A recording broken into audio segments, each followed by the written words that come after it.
The first thing I noticed was the sound. Not silence. Not footsteps. Just the freezer. That low, distant hum in the kitchen that felt way too loud in a house that suddenly felt way too empty. I didn't panic at first. I didn't scream or run around like in a thriller movie. I just stood there, holding a half-melted bag of groceries, staring at the spot where our couch used to be. Gone. I stepped further in. The rugs? Gone. The lamps? Gone. The stupid painting she said grounded the space? Gone. There was a rectangular patch on the wall where the TV had hung. I touched it like some kind of idiot, like maybe it would still be warm. It wasn't. I walked into the bedroom. No sheets. No pillows. Not even the ugly ones she insisted were for aesthetics. Her closet? Empty. Mine? Still full. In the bathroom, the mirror cabinet was flung wide open. My razor was there. Hers wasn't. Not even a toothbrush. The drawer where she kept all her skincare potions. Empty, except for a single sticky note that said, "Do not contact me." No punctuation. No heart. No explanation. I stood there blinking like a moron for a good 10 minutes before I even realized my hand was still gripping a bag of frozen peas. They were leaking down my arm. She was gone. And somehow, everything in the house went with her. Except me. I rushed to my phone. No signal. That's when it hit me. We still paid that bill. We just paid that bill. I went to check the router. Unplugged. I plugged it back in. Waited. No connection. Tried to log into our banking app. Access denied. I opened my laptop. The passwords were all changed. Every account showed the same message. Unauthorized access. Session expired. That's when I finally opened the envelope taped to the fridge. I hadn't even seen it until then. It was written in her handwriting. Just my name, Wes, across the front. Inside, one sheet of paper. It said, "You weren't listening, Wes." So I left louder. You'll understand eventually. Or not. Either way, don't find me. That night, I didn't sleep. I sat on the floor in the spot where our couch had been, surrounded by the echo of nothing. I ate half a box of cereal with no milk and stared at the spot on the wall where our wedding photo used to hang. By morning, my phone service was completely shut off. Even my name on our energy bill had been replaced. I didn't just get abandoned. I got erased. I thought I'd never hear from her again. But 3 weeks later, she found me. And what she said when she saw me, it made the freezer hum feel like a scream. I hadn't spoken to anyone in over 2 weeks. Not a soul. My old phone was disconnected, my name wiped from every joint account, and even my mother said my number wasn't in service anymore. I didn't tell her where I was. I didn't tell anyone, because I didn't know who I could trust. I was staying in a month-to-month rental apartment in a part of town I hadn't been to in years. The kind of neighborhood with flickering streetlights, barking dogs, and neighbors who don't ask questions. The Wi-Fi barely worked, and I didn't dare log into anything tied to my name. I paid in cash, ate microwave food, showered twice a week. I felt like a fugitive in my own life, and weirdly, I didn't hate it. Then came the knock that wasn't a knock. It was 7:43 p.m. on a Tuesday. I remember the time because I had just opened a can of chili and was arguing with myself over whether the expiration date really mattered. The door didn't knock. It just creaked. Slowly. Like someone wasn't sure if they were allowed to open it, or like they already owned the right to. I turned my head, and there she was. Nadine. Same jacket. Same loose hair. No makeup. No luggage. No words. She just stood there, staring at me like she expected me to vanish into the air. Like I was the ghost now. I didn't move. Didn't speak. Didn't scream. What the hell is wrong with you? Even though my chest was bursting with it. Instead, I just blinked and said the dumbest thing imaginable. You found me. She stepped inside like she never left. Like this dirty, cold apartment was just another chapter in her little adventure. She looked around, scanning the peeling paint, the bent blinds, the crusted dishes in the sink. Her lips parted like she was about to say something. But instead, she turned to me and whispered, "You weren't supposed to disappear like that." That's what she led with. Not, "I'm sorry." Not, "I made a mistake." Not, "I had to leave because I was scared or confused." Just that. Like I had ruined her plan by taking back control of my own life. I sat on the edge of the busted mattress and rubbed my temples. My heart was racing. My fingers were shaking. And all I could say was, "You emptied everything, Nadine. Everything. The house. The accounts. My phone. My name." She closed her eyes. I had to. I needed to feel what it was like to be alone. I let out a dry laugh. So you made me the one left with nothing? She didn't answer, and that's when I noticed it. The ring, still on her finger. She hadn't taken it off. That detail cracked something inside me. Because if she really meant to erase me, why keep the one symbol that tied us together? Why wear the ring while destroying the man who gave it to her? My voice cracked when I asked, "Is he the reason you left?" Silence. Then, finally, a slow, quiet, almost shameful answer. He didn't want me the way I thought. So there it was. The truth. She left me for someone who didn't even want to keep her. And now here she was, standing in my hideaway, like she expected me to rebuild the life she took a wrecking ball to. But the worst part? The part I'll admit, even if it makes me sound pathetic? A tiny part of me still wanted her to stay. I hated myself for it. She didn't sit. She didn't take off her coat. She stood in the center of the room like she was waiting for a cue I didn't have the strength to give her. I couldn't stop staring at her hand, at the ring she somehow still wore like it meant something. Like we weren't standing in the aftermath of her private little apocalypse. I finally spoke. I had to. The air between us felt too thick to breathe. So who was he? I asked, keeping my voice low, almost polite, like I didn't want to spook her back into silence. Was it someone from work? Your boss? Some guy from book club that never actually existed? Her mouth twitched like she wanted to lie. I could see the gears grinding behind her tired eyes. But then she just gave up and sat on the floor against the wall like her body couldn't take it anymore. He was a client. From the firm. Not my boss. Just someone who noticed me, she said. I didn't plan to do anything. He just saw me. I didn't feel invisible for once. That hit harder than I expected. Invisible. That word stuck in my chest like glass. I had cooked for her. Listened. Cared. I gave her every version of myself I had.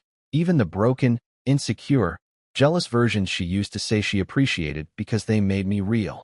And now she was telling me she felt invisible? And I didn't. I snapped.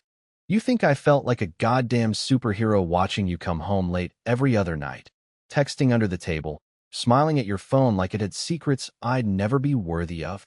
She looked up at me. Finally. Not with anger. Not with tears. But with something I hadn't seen in years. Regret. I didn't think you'd really leave, she whispered. That was it. That was the part that did it. She could have confessed to more. She could have told me she slept with him in our bed. That she said, I love you to someone else.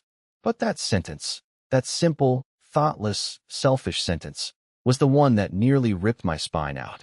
I didn't think you'd really leave. Like I was a piece of furniture she assumed would always be there.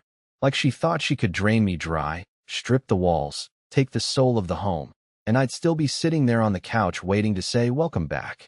I wanted you to beg me to stay, she added, almost under her breath. I laughed. Really laughed this time. And it scared even me. It sounded foreign, cracked, like a dying thing. I walked to the fridge, grabbed the last beer I had, twisted the cap off too hard, and watched the foam spill out like it was trying to escape the room. You know what, Nadine? I would have begged. I would have crawled if you gave me even one honest reason. But you didn't. You ran. You stole. You made a decision, and then you turned the blame around like it was some philosophical lesson I was too dumb to understand. I didn't steal. You took my name off the bank accounts. I just needed space. You changed the locks before I left. I didn't think you'd find out that fast. I slammed the bottle down. She flinched. I noticed everything, I said. Every change in your voice. Every time you called me babe, without warmth. Every time you moved your phone when I walked into a room. You weren't subtle. You just didn't care anymore. She looked like she might cry, but I didn't have space in me for that anymore. Her tears couldn't fix anything. Not the betrayal. Not the emptiness. Not the months of pretending. And yet, the sickest part of it all, a piece of me still wanted her to apologize right. Not for show. Not for strategy. But honestly, because I think I would have forgiven her. She kept saying she wanted to explain. That I didn't understand the full story. As if there was a version of events where gutting our entire life like a fish somehow made sense. I leaned against the kitchen counter, arms crossed, trying not to scream. She was still sitting on the floor, back against the cracked drywall, looking small now. Not fragile. Just reduced. Like the empire she built on lies had finally collapsed, and she didn't know where to hide the rubble. I didn't come here to fight, she said finally. Well, you came to the wrong address for redemption. I shot back. She stared at her knees. You don't know what it felt like waking up next to someone who stopped seeing me. I blinked slowly, trying to hold it together. Don't gaslight me into thinking this is about me not seeing you. You could have used your words like a functioning adult instead of draining every account and ghosting me like I was a Tinder mistake. I needed distance. No, Nadine. You needed control. That shut her up. She pulled her knees tighter to her chest and just sat there in the quiet. I didn't move. I didn't offer her a blanket. I didn't ask if she was hungry, because I remembered how cold the kitchen tiles were that first night I found everything missing. How I paced that empty living room wondering if I should report her missing or robbed or both. She broke the silence again with something I wasn't ready for. He was married. I just stared. The man I left you for. He was married. I shook my head slowly, not because I was shocked. No, I had suspected it, but because she finally had the nerve to say it out loud. And I guess he didn't leave his wife for you, I muttered. Her lips trembled. He said he would. I believed him. That was the punchline. The glorious, tragic punchline of her entire masterpiece. She burned down a 10-year marriage for a man who never intended to catch her when she jumped. She kept talking, and I wish she hadn't. I didn't think you'd ever disappear like that, Wes. I thought I had time to figure it out, to come back before it was too late. But when I walked in and everything was gone, your clothes, your photos, your existence, it hit me. Hit you how? I asked, genuinely curious. That I had feelings? That I might be human? That I lost the only person who ever chose me even when I didn't deserve it. I turned away. I couldn't look at her anymore. The anger, the sorrow, the ache of wasted years, it was all melting together into something too big to carry. And she thought one confession could fix it? Wes, she said, standing now. I'm not here to make excuses. I know I ruined things. I know I was cruel. But the night I saw you vanish, when I realized I couldn't track you, couldn't reach you, I lost it. I tore my life apart thinking maybe you'd left a message, a clue, something. But you didn't. You left nothing. Just like you left me. We both stood there. No yelling. No more words. Just two people staring at the bones of what they used to be. And then she asked the question that would change everything. Can I stay tonight? Just to talk. Please. I have nowhere else to go. My mind was screaming no. But my heart, that traitorous, confused, bruised heart, it hesitated. And that hesitation, that single second of weakness, it would cost me more than I ever imagined. I didn't say yes. I didn't nod or invite her in with open arms like some wounded romantic cliché. But I didn't tell her no, either. I just stepped aside. One small step that would become the stupidest decision I'd made since the day I said, I do. She didn't thank me. She didn't smile. She just moved past me like a ghost returning to the scene of her own crime. I watched her scan the apartment, the tiny room I had been surviving in like a stranger in my own story. I knew what she saw, the unmade bed, the single toothbrush, the food wrappers on the counter. She saw what she had done to me, even if she didn't say it. She sat on the edge of the mattress like it still belonged to her. I stayed near the wall, arms crossed, muscles tight, every nerve buzzing like I was about to be stung again. We don't have to talk about him, she said. I don't want to. Good. I replied flatly. I never wanted to compete with a ghost anyway. She looked down at her hands. I noticed she wasn't wearing any nail polish. She always wore nail polish. A stupid detail, but I clung to it like it meant something. Maybe the real her had cracked. Maybe the version I thought I loved was a costume she'd finally taken off. I've been seeing a therapist, she said suddenly. My laugh was immediate, bitter. You burn the house down and then go cry to a stranger for answers? She winced. I know you don't owe me anything. But being away from you, it was like losing oxygen. And I kept trying to convince myself I didn't need to come back. That I could just rebuild somewhere else, with someone else. But I couldn't. I ruined everything. You didn't just ruin me, I said. You dismantled every memory. You poisoned every holiday, every photo, every second that used to mean something. You made our life feel like a con. I didn't fake it, she whispered. But you left it behind like it was garbage. Silence fell again, thick and heavy. I watched her eyes well up, but I didn't feel relief or power from it. I felt exhausted, like her tears had arrived a year too late and were begging for a stage that didn't exist anymore. Then she did something unexpected. She reached into her coat pocket and pulled out an envelope. Not white, not clean. It was bent and worn at the corners like it had been carried for weeks. She held it out to me, hand trembling.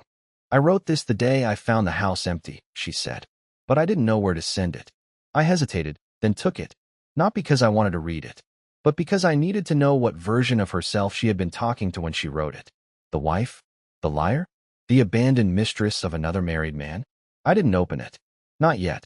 I just held it like it might explode. And then, without warning, she stood, walked to the window, looked out at the dark alley below, and said something that made my skin crawl. He called me last night. The one I left you for. I froze. My stomach twisted. He said he wanted to try again. I took a step back. And you're telling me this why? She turned around, eyes raw, voice shaking. Because I told him no, and I came here instead. That sentence hung in the air like a loaded gun. And I realized then, she hadn't come back for closure. She'd come to see if she still had power. I didn't sleep that night.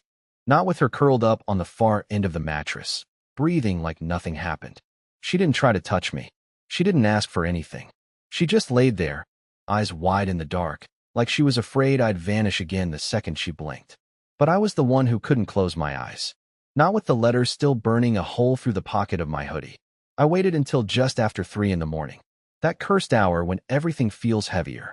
When the silence in a room doesn't just exist, it stalks you. I sat on the floor, using the hallway light to read. My fingers shook as I unfolded the page. It wasn't long, just a single sheet. But it felt like a dagger disguised as paper. Wes, I didn't leave because I stopped loving you. I left because I hated the version of myself I became when I was with you. I felt invisible, and I didn't know how to ask for help without sounding like I was blaming you. So I blamed myself. Then I punished you for it. I convinced myself the affair was freedom, that the secrecy made me powerful. It didn't. It made me hollow, and I still am. If you never speak to me again, I deserve that. But if you ever want to know the truth, the real truth, ask me about the day I went to the doctor alone. And that last line pulled the floor out from under me. Doctor? What doctor? She'd never mentioned being sick. I racked my brain, searching for a memory that didn't exist. Something about that line felt wrong, out of place, like she'd tucked a landmine at the bottom of a page and dared me to step on it. I walked back to the room. She was still awake, staring at the ceiling like the answers were up there waiting to be read like constellations. I stood over her, letter in hand. What doctor visit? She blinked slowly, said nothing. Nadine, the letter. What did you mean? Her voice was barely audible. You really want to know? I didn't respond. I didn't have to. She sat up, legs crossed beneath her, back against the wall like she needed something solid behind her to stay upright. I found out I was pregnant, she said quietly. It was his. The other guy's. My stomach dropped. I didn't move. I didn't breathe. I went to the clinic alone. I was scared. He didn't show up. I sat in that waiting room for 3 hours, crying like a child. I wanted him to come. I thought he would. But he ghosted me. After everything I gave up for him, he ghosted me the day I needed him most. I stared at her like she was a stranger who'd just walked in wearing my wife's skin. So you came back? I said slowly. Because he left you there. Because the man you threw everything away for didn't even care enough to show up. She nodded. I came back because the only person who ever truly saw me was you. And I hate that I broke you. I wanted to scream. Throw something. Shake her until she felt even half of what she'd made me live through. But I didn't. I just stood there, trembling, because the truth hurt more than any lie. I was never her first choice. I was just the backup plan. And she was sleeping in my bed again. I didn't say a word after that. I didn't ask any more questions. I didn't scream or throw the letter across the room, even though every bone in my body begged for release. I just sat down in the chair by the window and watched the sun rise like it meant something. I felt numb in a way that made anger seem childish. There was no fire left in me, just ashes. She stayed quiet too. She must have known, must have felt it in the air, that whatever thread still connected us had finally snapped under its own weight. By the time the light filled the room, she stood up slowly and asked, "Do you want me to go?" I turned to her, not to yell, not to accuse, but to say something that felt clearer than anything I'd said in months. "No," I said. "I'm going." She blinked, confused, like she hadn't thought I'd still had that kind of strength left. I didn't pack much, just the bag I came in with. My wallet, some clothes, my laptop. I left the letter on the mattress. I didn't need to carry it. The weight was already sewn into my skin. She followed me to the door. Didn't try to stop me. But as I reached for the handle, she whispered, "If you walk out now, that's it." I turned my head slightly, just enough to see her out of the corner of my eye. "You ended it months ago? I'm just catching up." I stepped out into the cold hallway and pulled the door shut behind me, slow and quiet, the way I'd left our marriage the first time. Only now, it was her watching me vanish, her being erased, her standing in the ruins. I didn't go far, just enough. I stayed in a cheap motel, a few streets over, because I needed to be close to the pain while I figured out how to finally let it die. I didn't eat much. I didn't cry. I just sat with it, let it rot in me until there was nothing left to feel. That night, she called. I don't know how she got the number. I let it ring out. She texted. Just one message. "You'll regret this. One day, you'll look back and see what you destroyed." But that was the thing. I had looked back. I'd lived every second of that slow destruction. Only I wasn't the one who lit the match. She was. And when I closed my eyes that night, I didn't see her face. I saw the empty living room. The first time I walked in and realized everything we'd built was already gone. 2 weeks passed. I didn't respond to her calls. I didn't open her follow-up messages, didn't check the voicemail she left that started with "please" and ended with "I'm lost." I didn't need to hear it anymore. Because something had shifted. Not in her, in me. Every morning in that dingy motel, I started making the bed. That might sound stupid, but for the first time in a long time, I was doing something for myself. I stopped waiting for apologies to heal me. I stopped hoping she'd say the magic combination of words that would make the pain evaporate. That letter, that confession, that night she asked to stay, it used to feel like the end of the world. But now it just felt like a scar. Something I survived. On the 15th morning, I packed my bag for the last time. But I wasn't going back to her. I was heading somewhere new. A small town a few hours south where my college roommate, Bennett, ran a small business. He'd texted me weeks earlier offering me a part-time spot helping with logistics. I had ignored it at the time. I wasn't ready. But now, I was tired of being frozen in place. Tired of being haunted in a city full of our ghosts. When I arrived in Trenton Hill, the air smelled different. Fresher. And for the first time in a long time, nobody knew my name or what I'd been through. I was just Wes. Quiet guy. Good with numbers. Weirdly polite. Nothing special. And somehow, that anonymity was exactly what I needed to start over. 3 weeks into the job, something wild happened. Not dramatic, not scandalous, just good. A barista named Cora at the local cafe started asking about my order, then about my day. Then one rainy morning, she handed me a coffee and said, "On the house. You looked like you needed a win today." I smiled, genuinely smiled, for the first time in what felt like years. We didn't rush into anything. I wasn't interested in rebounds or drama, but she was calm, present. She listened more than she spoke. She never once looked over my shoulder while I talked. And one day, I told her everything. Not all at once, just enough. She didn't flinch. She just reached across the table and said, "I think you're stronger than you realize." It wasn't love at first sight. It wasn't fireworks. It was slow, real, honest. And that was exactly what I wanted. Months passed. And then, one day, out of nowhere, I got a letter in the mail. No return address. Just a single word on the front. Closure. Inside was my old wedding ring. No note. No apology. No explanation. Just silence. The same silence I'd given her. I held it for a few minutes, turned it over in my hand, then set it on a stone by the river and walked away. That was the last time I looked back. Because this time, I wasn't running. I was finally walking toward something. The waiter placed the check on our table like it was a landmine. We both stared at it in silence. She didn't reach for it. She never did. I covered it with my hand, more out of habit than generosity. Her wine glass was still half full. So was mine. The pasta was cold, untouched. We hadn't spoken in at least 10 minutes. The air between us felt like static, something about to crack or spark or explode. Then she set her fork down. Neatly. Slowly. She looked up at me and just blinked. "You were my biggest mistake in my youth." The restaurant didn't go silent like in the movies. A baby was still crying at the booth behind us. Someone coughed. A couple toasted near the window. Life kept moving. But my entire world, my world, froze right there between the candles and the crumbs.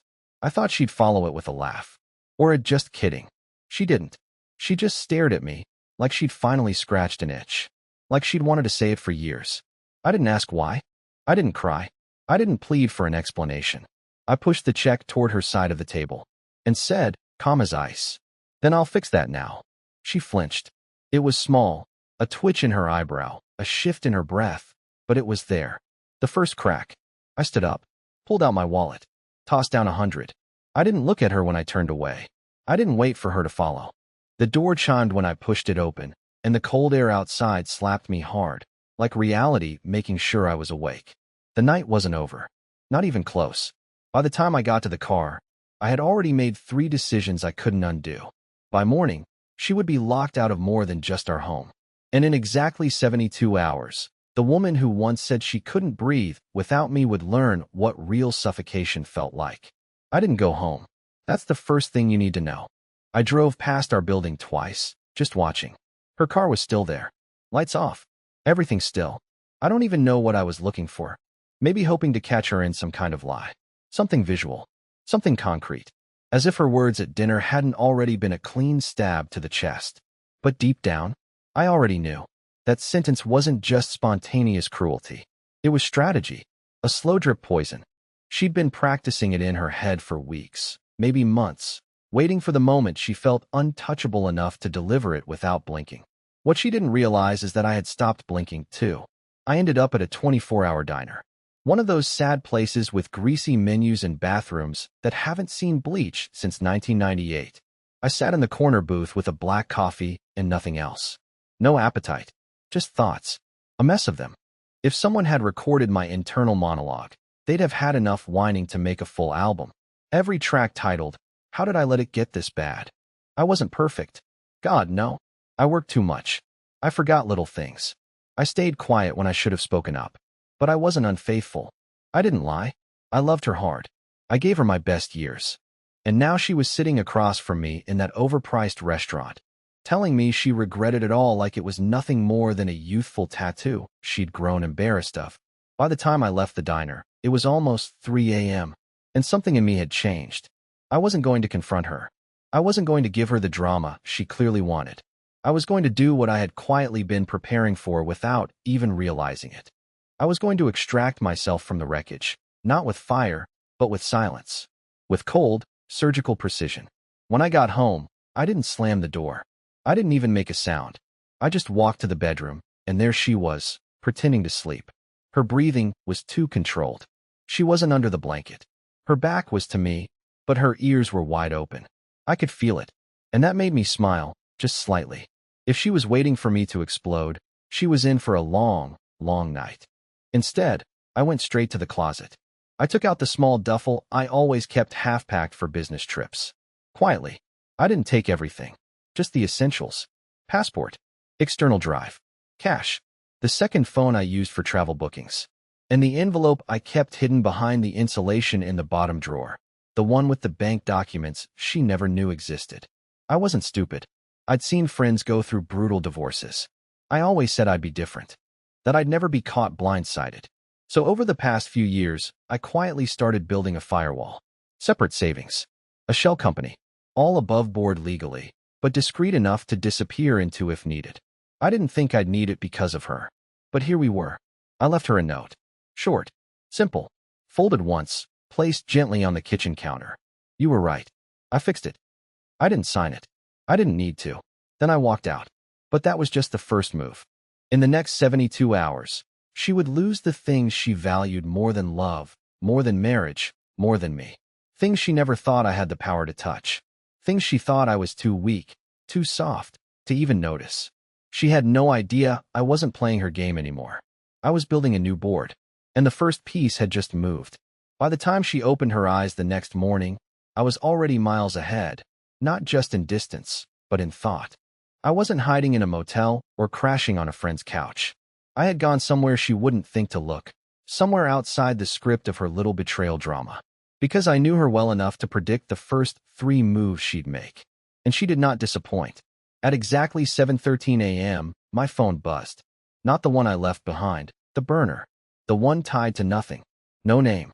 No history. Just one number programmed into it. Hers. I watched it vibrate, slow and pathetic, like a ghost trying to whisper from the other side. Missed call. Missed call. Missed call. Then a text. Where are you? I didn't reply. I wanted her to stew. I wanted the silence to grow thick enough that it echoed in her own chest.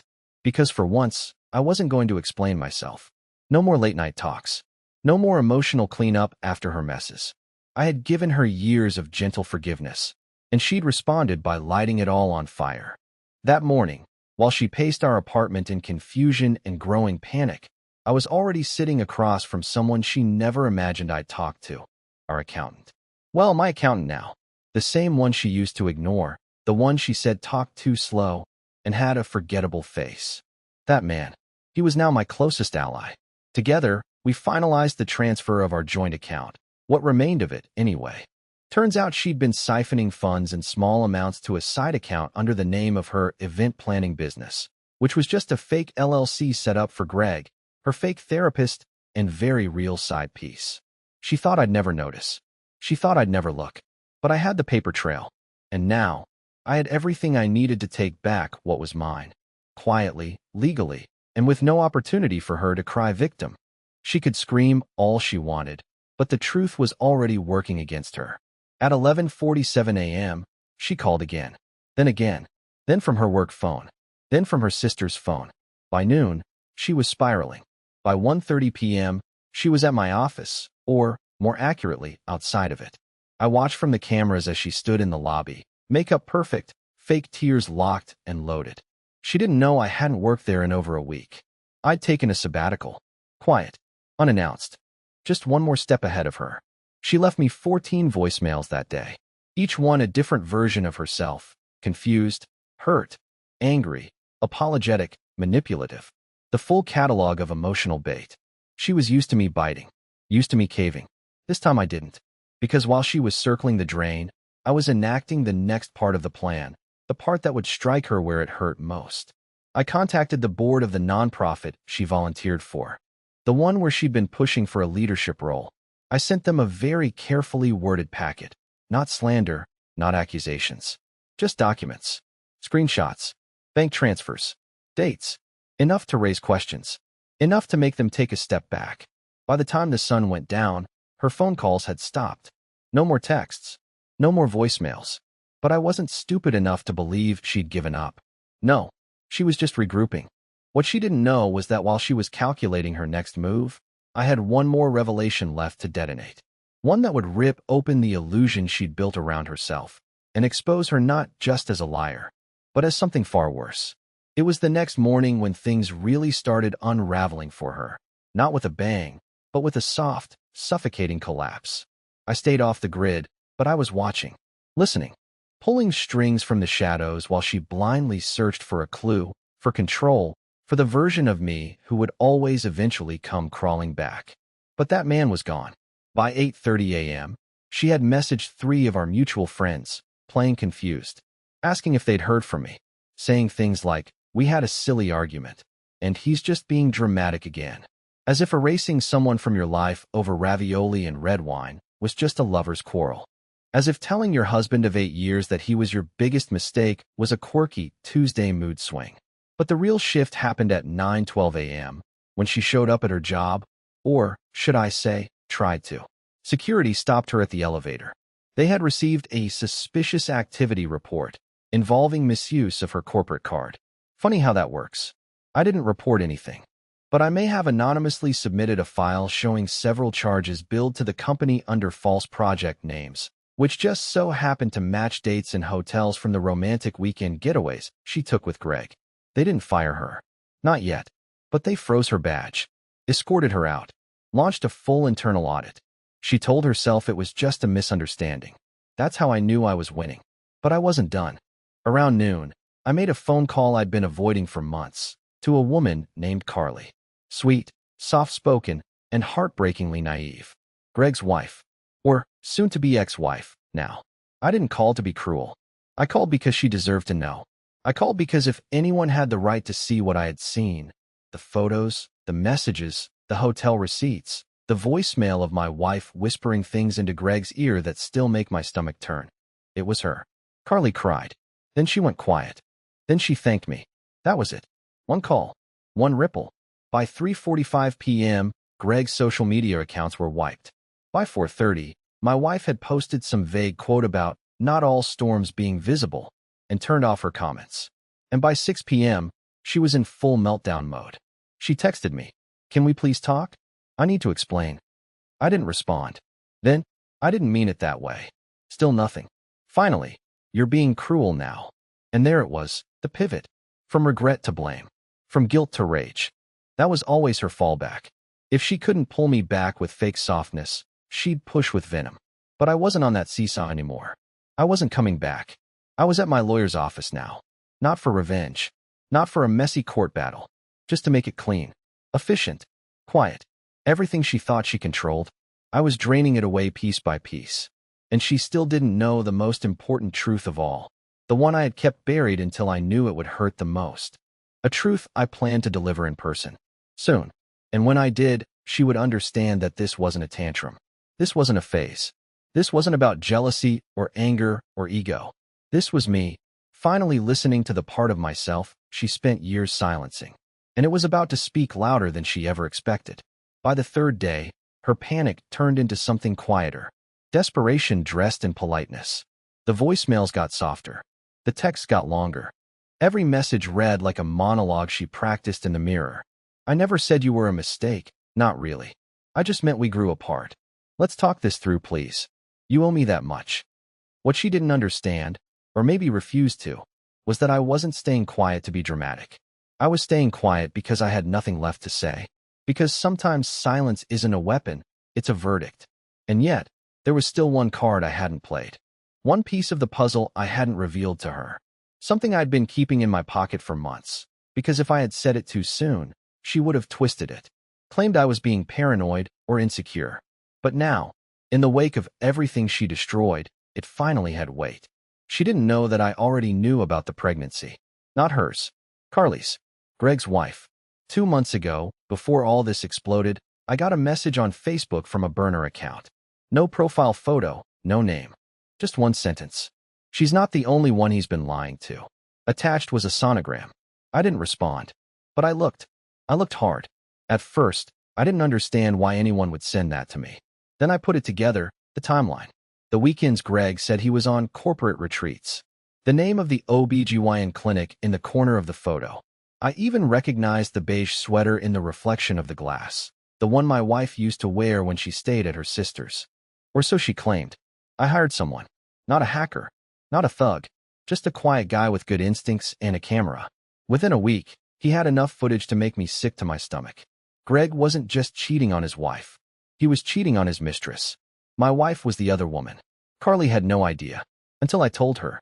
So now, while my wife sent me those long, self-pitying messages, trying to play the wounded spouse, hoping I'd come home and pretend we could put this puzzle back together, she had no clue that Carly was about to destroy Greg in court. She didn't know that Carly had forwarded the photos, the texts, the evidence. She didn't know that I had already slipped a copy of it all into a padded envelope. And I was going to hand-deliver it.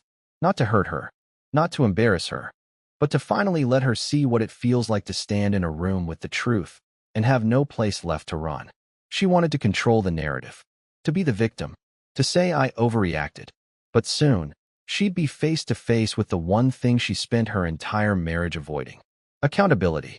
She opened the door in leggings and a hoodie, like we hadn't just torn our entire lives apart over the past 72 hours. Her hair was up, her eyes puffy, and there was a flicker of relief in her expression, like maybe I had come to talk things out, to be the good man she could manipulate back into place. I could almost see the thoughts behind her eyes before she even said a word. "Curtis, thank God." She said it like I was the one who disappeared, like she was the victim of abandonment. I didn't step inside. I didn't say anything. I just looked at her, studied her. The fake concern on her face, the slight tremble in her lip that used to fool me. I realized then that she had used that same expression the night I proposed. And now it just looked like bad acting. "I'm so sorry for what I said," she started. "I didn't mean it. I was upset. I wasn't thinking. It just came out wrong." She reached out, but I didn't move. I didn't flinch. I let her hand hang in the air between us. Then I held up the envelope. Her smile faltered. "What's that?" Still, I said nothing. Just handed it to her like I was returning something she'd left behind. She opened it slowly. I watched her face change with every page. First confusion, then a twitch of panic, then fear. Real, heavy, sinking fear. It was all there. Copies of the texts between her and Greg. Screenshots of the money transfers. Photos of them entering hotels together. And at the very bottom, 2 printed sonogram images. One with Greg's name in the patient emergency contact field. The other one with a timestamp matching the exact weekend she told me she was helping her sister recover from dental surgery. Her mouth opened, but no sound came out. She gripped the envelope tighter, like if she squeezed it hard enough, the truth inside would crumble. I know everything, I said. I've known for a while. She tried to speak. This isn't what it looks like. Stop. One word. Firm. Flat. Enough to cut her off mid-lie. I'm not here for an apology, I said. I'm not here for closure. I'm here because you don't get to rewrite this story. Not this time. Not again. She looked like she was going to cry, but I wasn't moved. I'd seen real tears before. These weren't it. These were the ones you squeeze out when you realize the house of cards you built is finally collapsing in front of someone who isn't going to pick them up for you anymore. I already filed, I added. Lawyer has everything. She went still. Curtis, you don't have to do this. We can fix this. We? There is no we anymore. You chose someone else. Over and over and over. You didn't just hurt me. You disrespected me. You made me feel small. And now, you're shocked that I walked away from it? Tears finally broke down her cheeks. You were the one who said I was your biggest mistake, I said quietly. But the real mistake was staying long enough for you to believe it. I turned around. No yelling. No drama. Just a door closing behind me that would stay closed for good. She didn't follow. Not this time. Because there was nothing left to chase. She didn't text that night. Didn't call. Didn't show up anywhere. But I knew she would eventually. People like her always do. Not because they miss you, but because they miss the control. The routine. The comfort of knowing they could shatter you and still find you sweeping up the glass. But that version of me, he was gone. I didn't go back to our apartment. My attorney had already arranged a property freeze and initiated the early stages of division. She hadn't even had time to prepare for that yet. And I made sure she'd be the last one to find out. No warning. Just a letter from the firm, landing on her doorstep like a final nail. I spent that evening somewhere I never thought I would, at a beachside motel outside the city. Nothing fancy, just enough space to be quiet, to think, to breathe without feeling like every breath had to be earned or justified. It's strange, the little things you notice once the noise stops. Like how heavy silence used to feel in our apartment, compared to how peaceful it felt now.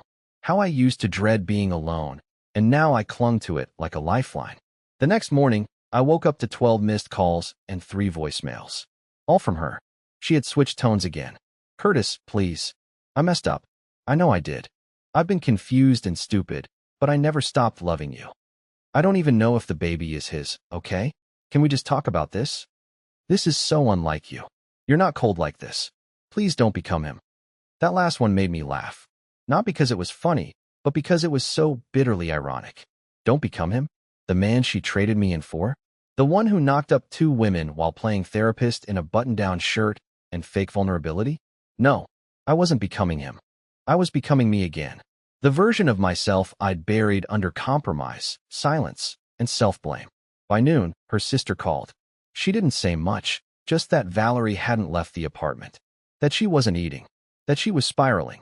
That maybe, just maybe, I should talk to her for closure. Closure? That word has been weaponized by people who don't want to accept consequences. The truth is, some people don't deserve closure. They deserve the echo of their decisions, bouncing off the walls of their empty life. Still, part of me wondered, was she really falling apart? Or was it another performance? I didn't answer her calls, but I opened her latest text. It just said, I can't sleep. I see your face every time I close my eyes. And for the first time since all this began, I didn't feel pain. I didn't feel anger. I felt nothing. It was the most peaceful nothing I've ever known. Because while she was drowning in the storm she created, I was already somewhere new, both physically and mentally. And she finally understood something I had quietly decided that night at the restaurant. You can call someone a mistake, but sometimes the mistake gets up, walks away, and never gives you the chance to correct it. It's strange how quickly the world moves on when you finally let go of the weight you were never meant to carry. The morning after her last message, the one where she claimed she couldn't sleep without seeing my face, I deleted it without reading the rest. Not out of cruelty, not out of bitterness, but because it didn't matter anymore. Her words couldn't reach me now. I had crossed a threshold, one she never imagined I was strong enough to reach. I didn't disappear, not in the dramatic way she probably tells people now. I simply stepped into the version of life she thought I was too weak to create without her. The divorce moved faster than expected. She didn't fight much. Maybe because she knew she'd lose more than just assets if it went to court. Maybe because by then, even she was too tired to keep pretending. Either way, it was clean. Efficient. No fireworks, no screaming matches, no dramatic scenes in courtrooms. She tried to write me a letter. I didn't open it. I mailed it back. She sent a friend to ask if I'd be open to one last conversation. Not to get back together, just to understand what went wrong. But she already knew. She said it herself over dinner, didn't she? I was her biggest mistake. And I'd fixed that mistake. In the months that followed, I changed almost everything. I sold the apartment. Left the city. I took a consulting job across the country. Nothing flashy, but enough to give me space, purpose, freedom. The kind of freedom you don't notice you've lost until someone gives you back your voice and you finally hear it again. Funny enough, I didn't expect to meet anyone new. That wasn't the goal. I wasn't looking to replace her. I just wanted to reclaim myself. But one morning, sitting at a local bookstore cafe with a bad muffin and a better book, someone sat across from me by mistake. Literally, wrong table, wrong order. Her name was Delaney. Soft voice, sharp eyes, honest smile. She laughed when I corrected her seat choice. I laughed too, probably for the first time in months where it didn't feel forced. We talked. Then again the next week. Then again after that. She didn't know my past. She didn't ask for it. She didn't demand I bleed out old pain to prove I'd moved on. She just existed with grace, and for the first time, I felt like I didn't have to shrink myself to be worth loving. It wasn't fireworks. It was peace. And that's what makes this the happy ending. Not because I found someone new, but because I finally found myself. As for Valerie, I saw her once, by accident. Months later, at an airport, of all places. She didn't see me, or maybe she did and just didn't recognize me.